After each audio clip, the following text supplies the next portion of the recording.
guys, welcome to another episode of Third Time's the Charm. I'm Agnes. I'm Amaya. I'm Alyssa. And so today we're going to be continuing with this series on friendships. And today we're going to be talking about toxic friendships. And so I want to ask you guys the first question of like, have you guys experienced toxic friendships? Honestly, I'm gonna have to come back to me. Okay, well, I mean, I don't really have anything to say either because I feel like I've never had any toxic friendship because, like, when we say toxic, we mean like harmful. Mm-hmm. Like, what do you define as toxic? Like, in terms of the way you communicate, real, yeah. Or because I feel like something that might be toxic for me, even though it's like it's toxic, you might not see it as toxic. Okay. I don't know. I think like you're saying, it depends on how you determine toxicity. But I would say for me, what I would consider as toxic is something that's not equally yoked. Like something, for example, that just takes, and all you do is give. Or something that you have like an unhealthy attachment to. Like I would say that's toxic. Yeah. In a way. Okay. Okay, I can answer that. I think I had multiple when I was first coming into school. Because I was trying to just figure out how everybody works and just find new people. So I was kind of just testing the waters in a way. So I was, becoming friends with this person. I wouldn't even say friends, but like getting acquainted with certain people. And it was like, because it was something new, a different environment, I was kind of just saying yes to everything. So, hey, listen, can you do this? Yeah, sure.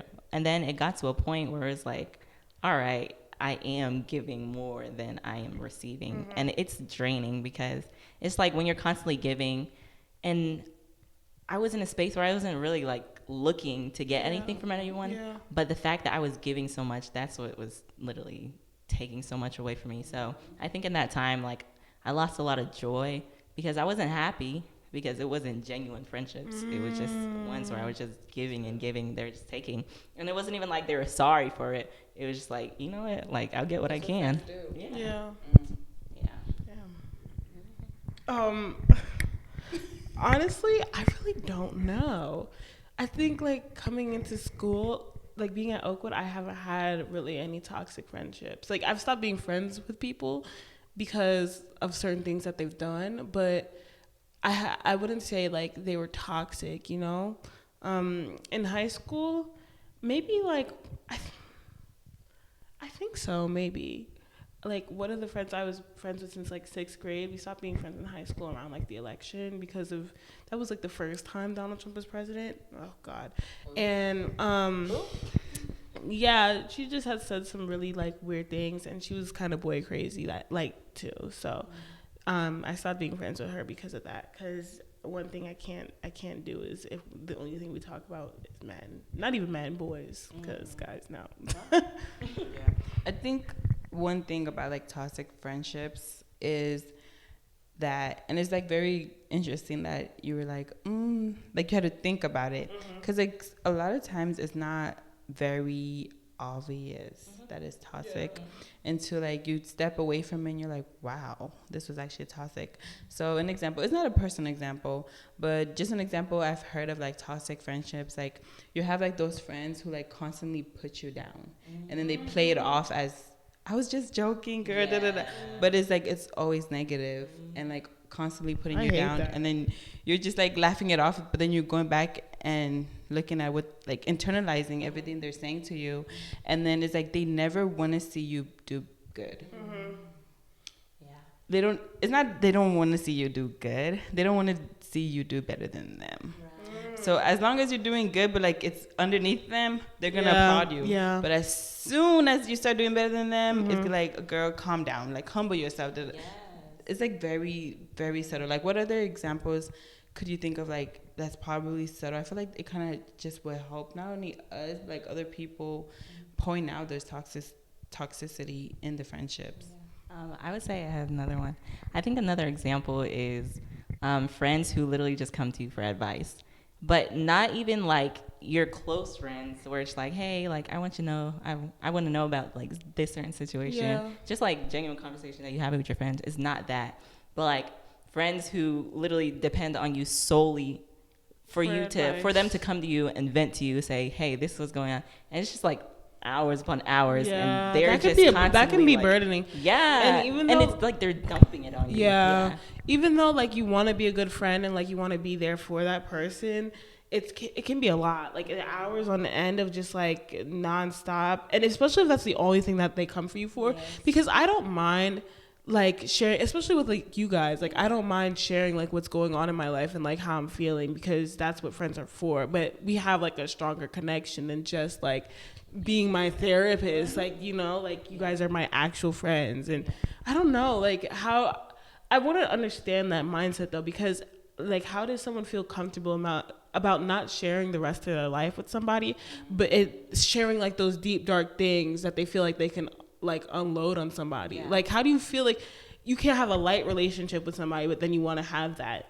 deep thing? Like I don't know how that works, but I would love to understand that, because I don't. I feel like, so for me, I feel like I'm the type of person I am is like a listener. Mm-hmm. Like that's the type of friend I am. Yeah. I'm not one who kind of like just goes to people and just talks about everything, but I like to sit and listen, really try to understand where people come from and what's going on in their lives.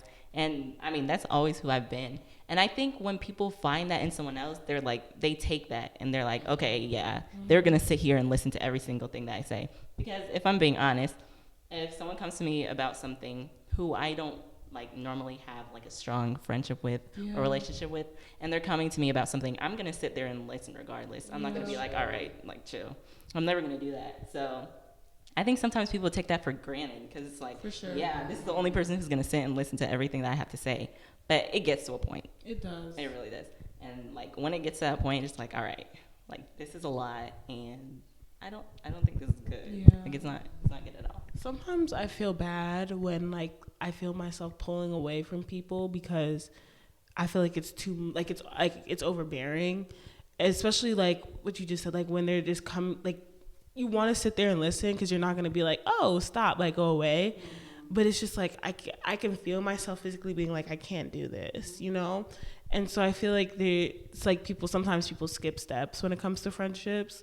Like they take that, they forget like, oh, like I feel like friendships are like, they're relationships. Friendships are relationships.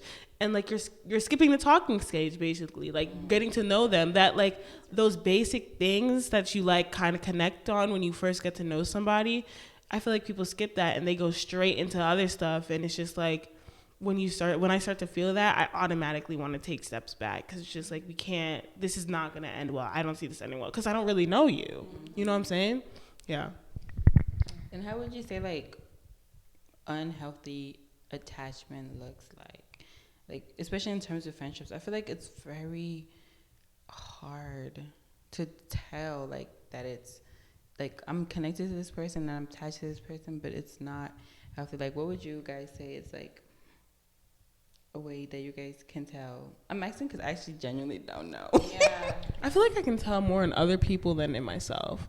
Like if I have unhealthy friendships or like unhealthy attachments, I wouldn't know if it was from me, but I've seen it in other people. Like I see it all the time in other people. I'm just like, and how do you see it? Like what are some of those? Like you can't spend time by yourself. Mm-hmm. Like you're not okay with being by yourself. And it's just like, I get it. I don't like to be alone all the time, but when it's time for me to be alone, it's time for me to be alone, you know? But I see people who are like always with somebody. Like you can't be by yourself. You know what I'm saying?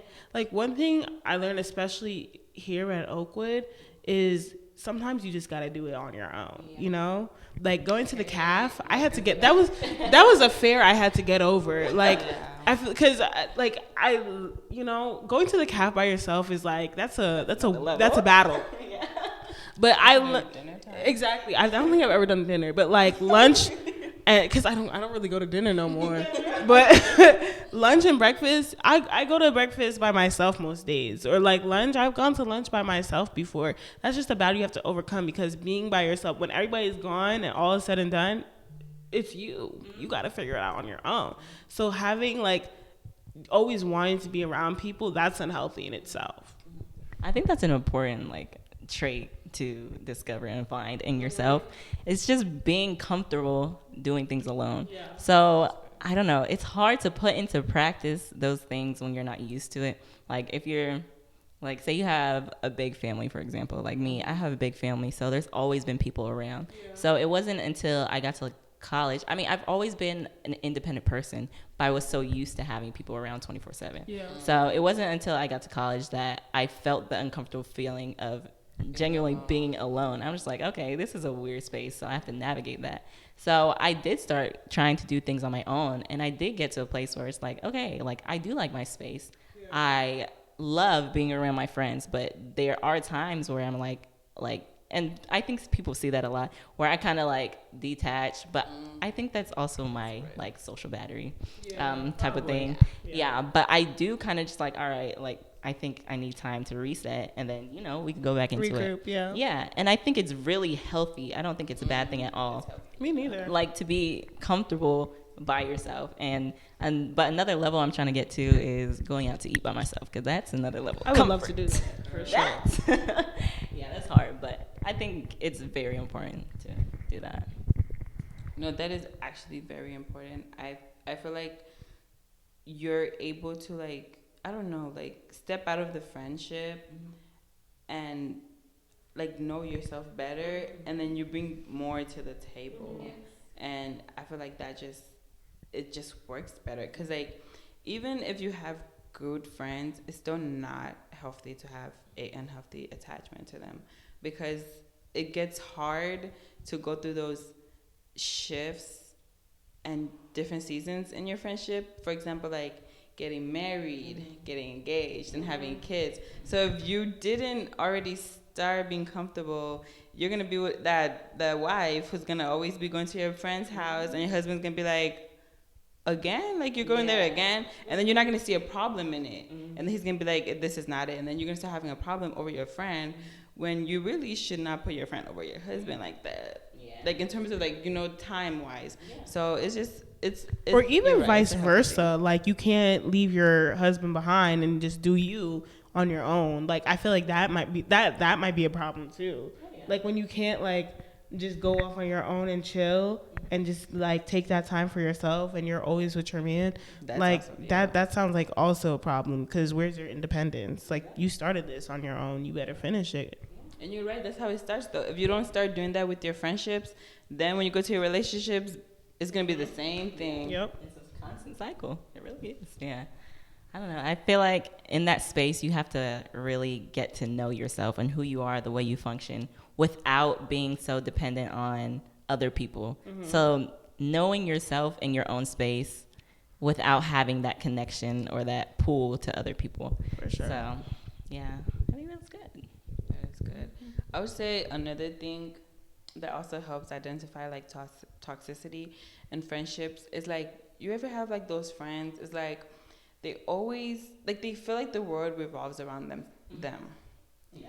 And every time you try to have conversations, you could tell they're not listening. Like when it comes to you spilling your guts, they're just waiting to put their 2 cents. Yes. And they always find a way to bring themselves into a situation. And it's like, so what are you really here for?